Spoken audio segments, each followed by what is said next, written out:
Varahi silks వారి grand festive celebrations పొందండి 10,000 రూపాయలు ఆపై కొనుగోలుపై బంగారు నాణెం ఉచితంగా.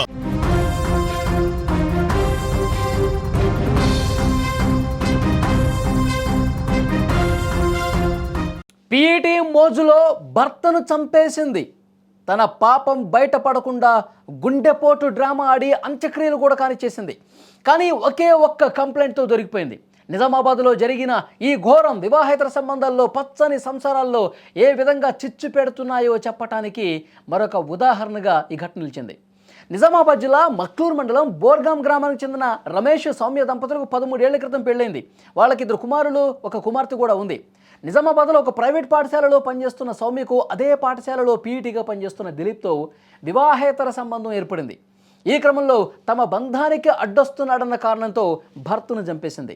అంటే సినిమాల్లో కూడా కనిపించినటువంటి ఒక ట్విస్ట్లు ఈ స్టోరీలో ఉన్నాయండి. భర్తను అసలు ఏ విధంగా దారుణంగా చంపేసిన తర్వాత ఏ విధంగా డ్రామా ఆడిందో క్లియర్గా ఈ వీడియోలో మీకు ఎక్స్ప్లెయిన్ చేసే ప్రయత్నం చేస్తా. సౌమ్య రమేష్ 13 ఏళ్ల క్రితం పెళ్ళయింది.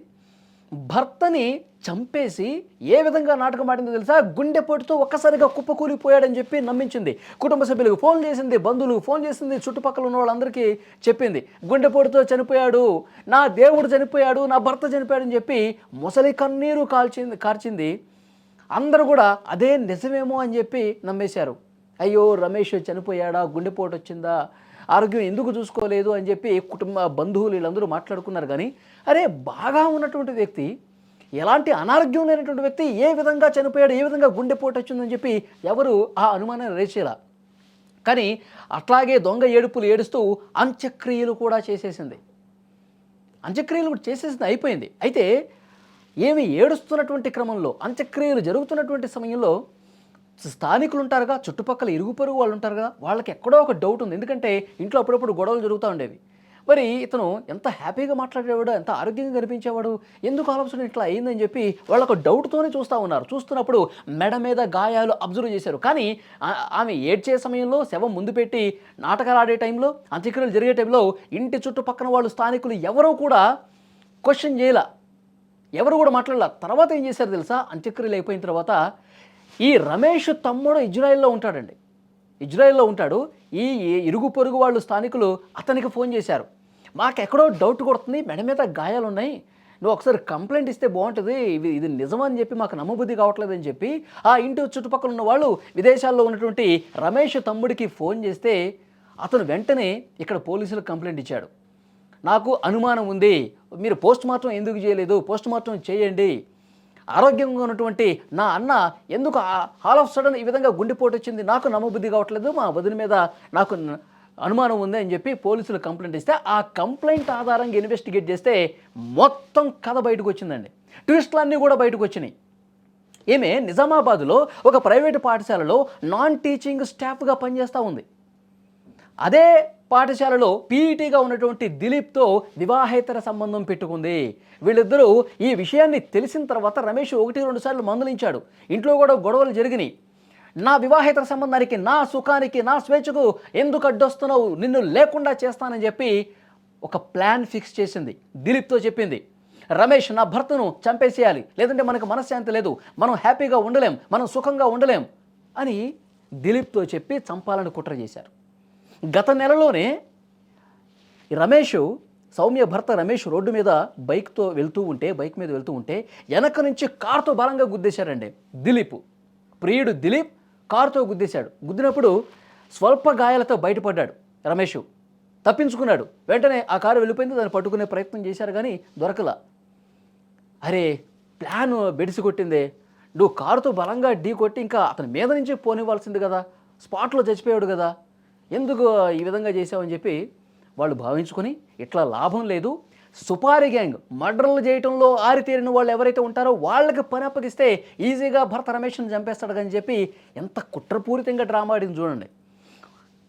తన ఉంగరాన్ని 35,000 రూపాయలకు అమ్మేసి ఆ డబ్బులు తీసుకుని సుపారీ గ్యాంగ్కి ఇచ్చేసి పలానా రోజు మీరు రండి, నేను నిద్ర మాత్రలు కలిపి నా భర్తను పడుకోబెట్టేస్తాను, అప్పుడు వచ్చి మీరు చంపండి అని చెప్పి ఒక ప్లాన్ రచించింది.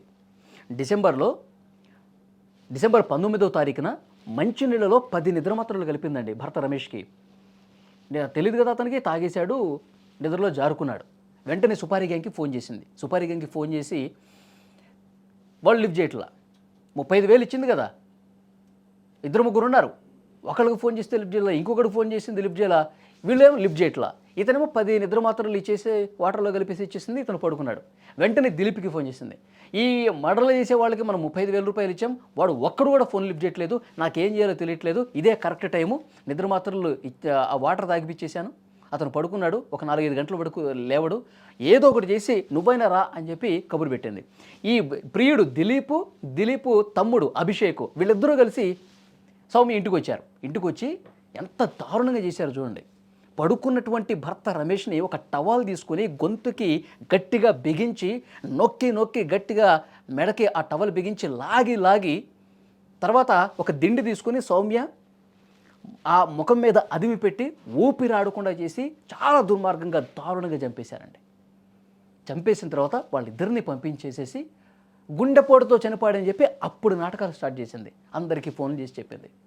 చూడండి, భర్తల్ని ఎంత దారుణంగా తమ సుఖాల కోసం, వివాహేతర సంబంధాల కోసం భర్తల్ని ఎంత దుర్మార్గంగా చంపేస్తున్నారు చూడండి. చాలా బాధ కలుగుతున్నటువంటి విషయం. ఆ స్థానికులు విదేశాల్లో ఉన్నటువంటి రమేష్ తమ్ముడికి చెప్పకపోయి ఉంటే సజీవ సమాధి అయిపోయేది నిజం. కానీ నిజం నిప్పు లాంటిది, ఏదో ఒకరోజు బయటపడక తప్పదు.